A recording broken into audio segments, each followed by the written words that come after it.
नमस्कार. मी संपादक दत्तात्रय परळकर आपलं हार्दिक स्वागत करतो. आज आपण पुणे येथील बालगंधर्व थिएटरमध्ये आपण उभे आहोत आणि मागे पाहत असाल आपण वाद्यवैभव दुर्मिळ लोकवाद्याचं प्रदर्शन आणि प्रदर्शनामध्ये मुख्य जे आहेत ते माझ्या बाजूला आहेत. सन्माननीय सरांचं नाव आहे संदीप पाटील आणि पाटील सर मुंबईवरून आलेले आहेत आणि यांनी हे दुर्मिळ वाद्याचं प्रदर्शन इथं भरवलेलं आहे. सर नमस्कार. नमस्कार. आपण आमच्या दर्शक मित्रांना सांगावं की हे प्रदर्शन भरवण्याची का गरज पडली आणि आपल्याकडे किती प्रकार आहेत?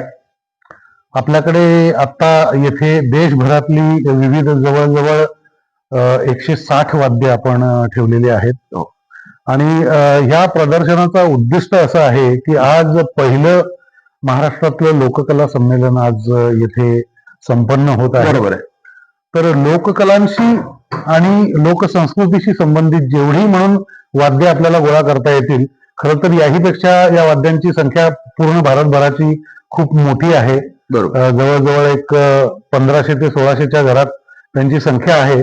पण जागे अभावी आणि जे आपण ट्रान्सपोर्ट म्हणतो त्या सगळ्या सुविधा अपुऱ्या पडत असल्यामुळे आपण सध्या 160 वाद्य तरी एकत्र करण्याचा प्रयत्न केलेला आहे. याचं उद्दिष्ट असं आहे की लहान मुलांपासून ते अगदी प्रौढांपर्यंत आपल्याला सर्वांना आपल्या लोकसंस्कृतीमध्ये असलेल्या लोकनृत्य, लोकगीत किंवा लोककथा, यातुक्रिया, दंतकथा यांचं प्रचंड आकर्षण आहे. बरोबर. पण ह्या सगळ्या कलांशी संबंधित जी वाद्य वाजवली जातात ती बऱ्याच खास करून आत्ताच्या शहरी काळामध्ये खरं तर आपल्या सर्वांचे पूर्वज हे गावगाड्यातून आलेले आहेत.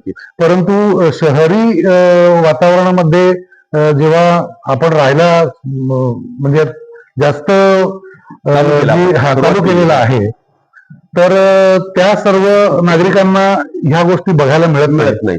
तर खास करून त्यांना आपल्या संस्कृतीची ओळख व्हावी आणि भारतभरची वाद्य एका जागी बघायला मिळावीत हे उद्दिष्ट डोळ्यासमोर ठेवून समरसता या संस्थेतर्फे हा लोककला महोत्सव आयोजित करण्यात आलेला आहे आणि आपल्या महाराष्ट्र शासनाच्या सांस्कृतिक कार्य विभागाने ही सगळी जबाबदारी घेतलेली आहे.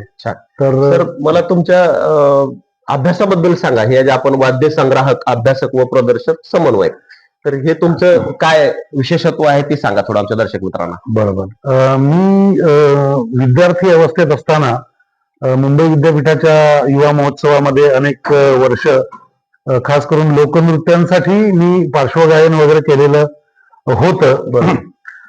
त्यावेळी बऱ्याचशा जे लोकनृत्य दिग्दर्शक असायचे त्यांच्याबरोबर जाऊन एखाद्या खास करून आदिवासी पाड्यावर म्हणा किंवा आसाम सारखं राज्य असेल किंवा बुंदेलखंड असेल, इथे स्वतः फिरून त्या लोकांची माहिती गोळा करण्याचा आम्हाला बऱ्याच वेळा योग आला. बरोबर. मग त्यामधून एखादं वाद्य आपल्या जवळही असावं असं करून एक एक वाद्य जमवायचा छंद लागला. काही वाद्याचे फुटेज आपण या व्हिडिओमध्ये दाखवणार आहोत.